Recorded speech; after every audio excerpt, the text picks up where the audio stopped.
So today we're talking about purpose. We've been talking about purpose in the consulting room this week, and that's what we're going to cover today. What is your purpose? What is the purpose of your business? And I like to make this distinction to start with, because a lot of you will be familiar with Simon Sinek. People don't buy what you do; they buy why you do it. And there's some great stuff in there, but I think often it gets mixed up. So I think your why is what motivates you, what gets you out of bed, what's important to you, and you've got to make sure you keep that in your business. That's really important. But that's not why people buy from you. Because I hear a lot of people when we start to talk about this say, my why is I want to help people, or my why is I want to give back. Well, those, A, they're so vague, and B, they're not going to get anybody to buy from you. It's great to know that, and it's great to want to do that, but you've got to have more if you're selling to people, if you're trying to get people to buy your stuff, which you are. So your purpose is the problem that your business solves for people, and then your edge is why customers should choose you over the other options they have for that problem, for solving that problem. So three distinct things there, and the one we're going to cover today is purpose, but I don't want it to get mixed up with edge, and I don't want it to get mixed up with why, and we'll cover those in different sessions. So the quote that we use, as it really is nice and easy to understand, is that the CEO of Black & Decker said people don't go into a DIY store because they need a drill, they go in because they need to make a hole in the wall. And that's a really important distinction, that Black & Decker's purpose is not to make the best drill that wins Drill of the Year awards. It's actually to help people to make holes in the wall. And if you focus on that, you focus on the customer experience. What does the customer, the client, do with your product? Where does it take them to and from?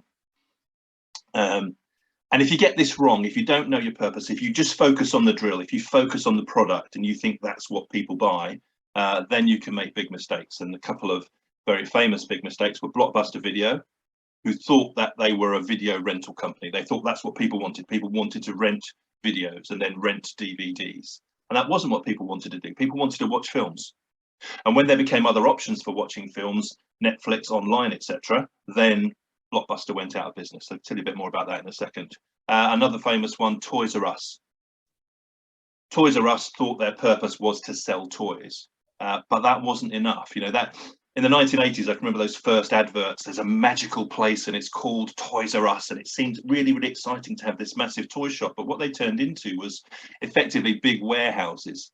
And this is a publicity photo, so this is what they wanted their stores to look like, nice and tidy. By the end of the day, they weren't this tidy, but it's not a very attractive place to go, and it's easy to, having got two children and taken them to Toys R Us when they were little, it's quite easy to lose your children in a Toys R Us and just spend half an hour trying to find them where they're sitting down on a shelf or something. But anyway, and the big thing we've got there is price match. We won't be beaten on price. Well, with the internet, A, you probably will be beaten on price, and if that's all you're offering me, that you'll match what I can buy on the internet, that's not a real reason to come to the store. So toy stores have to have a real reason to go there. It's not enough just to sell toys, just to pile them high and try and sell them cheap.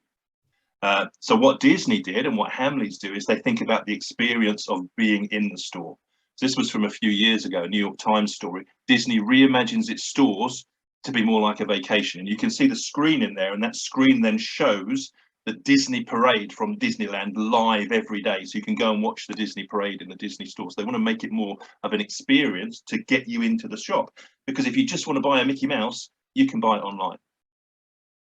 And just on that, Blockbuster Netflix, if you don't know the story, it's a fascinating story. In 1985, Blockbuster opened its first store, which had an inventory of 8,000 VHS tapes and 2,000 Betamax tapes. If you're old as me and Michael, you'll know what happened to Betamax. So they had 10,000 videos available to rent. And then obviously when people have watched them, they're not going to rent them. They may rent it a second time if it's a fabulous film, but you're probably not going to rent it a third or a fourth time. So then you've got problems with stock. Netflix launched in 1997 as a mail-based video rental. That's what it was. Originally, they'd mail the video out to you, then the DVD out to you, and you'd send it back. In 2000, Netflix decided it wanted to sell itself to Blockbuster. So they went and had a meeting and said, we will sell ourselves to you for $50 million. And Blockbuster said, nah, that's all right. We don't think you've got enough content. We don't think you'd make a difference to us, so we don't want to buy you. Thanks very much. In 2004, Blockbuster had continued to grow. They had 9,094 stores worldwide. They employed 85,000 people worldwide. And then the internet started to get better. Connection speed started to get better. It was easier to consume content online. And by 2010, Blockbuster had filed for bankruptcy. And by 31st of December 2021, Netflix had 2 122 million subscribers, and a market capitalization of 175 billion, not million, $billion. So whoever made that decision at Netflix probably wasn't the best piece of business they ever did.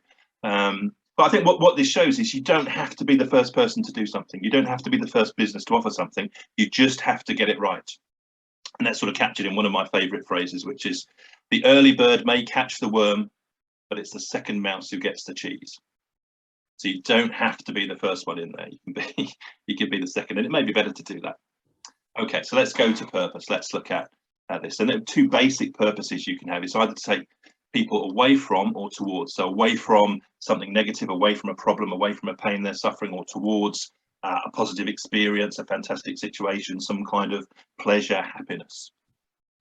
So let's say for a virtual assistant, for example, you may be taking that business, and we had a session this morning, some of you were on our finance session this morning, and a lot of people were talking about lack of time. They wish they had more time. They wish they could time travel. They wish they could clone themselves so that they could get more done.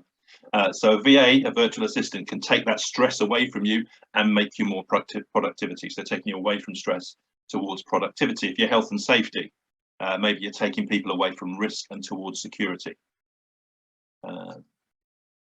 So then you can create a purpose statement. Your purpose statement is simply, if you know your ideal customer, you know the problem you solve, and you know how you solve it, you're just saying, I'd help these kind of people to do this by doing this. So as an example, for that VA, virtual assistant, maybe I help busy business owners, that's me, I identify with that, to free up time. That would be fantastic. I want to free up time by doing the jobs you hate. Oh, that's good. It'd be great if somebody did the jobs I hate. So a nice, simple purpose statement that talks to the people that you want to talk to and tells them how you're going to help them and what problem you're going to solve. So for Black & Decker and that drill, it might be, we help enthusiastic DIYers to make the best possible hole in the wall by making technically brilliant but easy to use drills, focusing on the hole in the wall and not necessarily the drill. So purpose statement, I help these people to do this by doing this. It's a nice simple construction that you can use, but if you understand what it is that you give to people, what people are buying rather than your product or service that you're selling, then you can really make a connection with people in your marketing messages, in your 20, 60 seconds, whatever you get in networking. You can really talk to people if you nail your purpose. It's such an important thing.